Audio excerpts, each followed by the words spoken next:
There's a man who continues to be in prison because he won't purge his contempt in relation to a civil matter. Now, I'm on the record as saying that the man in question, Mr. Enoch Burke, should purge his contempt. But I am concerned, nevertheless, about how, in relation to a civil dispute on a relatively minor matter, a person could end up in jail for a considerable period of time. In this case, in regards to a matter that can't be dealt with until at least Christmas in relation to the substantive issue in dispute. Now, I understand very clearly that the courts have to uphold the rule of law.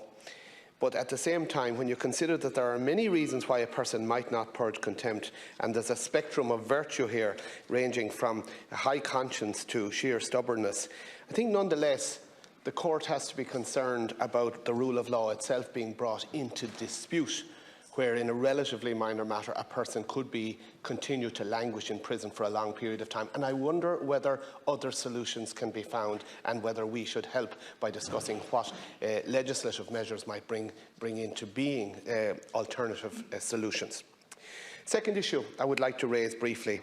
2 retired judges were appointed to the Dubai International Financial Court during the summer. And I believe that it were senior agents of the state who would have nominated and encouraged them to take up those positions. Nonetheless, after a campaign involving people like the leader of the Labour Party and many others, they were effectively forced to step back from these positions that they had taken up, which they had been approached about. I'm concerned about a trial by Twitter culture putting pressure on private citizens in situations where the state itself fails to take a lead. I have taken a lead criticising the state's engagement with China. I warn about our trade and other links with authoritarian regimes in China, in the Middle East and elsewhere.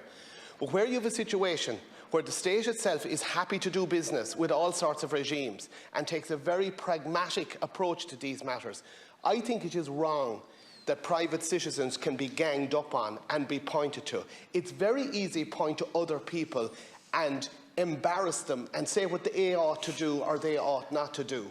And I think politicians let themselves down by getting on that particular bandwagon over the summer. People have a right as private citizens to consider proposals that are put to them. But where the state, acting on behalf of the community, fails to take a lead, it's a lamentable episode if private citizens then find themselves targeted for making what they regarded as a reasonable decision to take up a particular role. And the very agents of the state who perhaps encouraged them to take up the role were very, very silent when they came under pressure. And I think there was something very, very unfair about that. Thank you. And finally...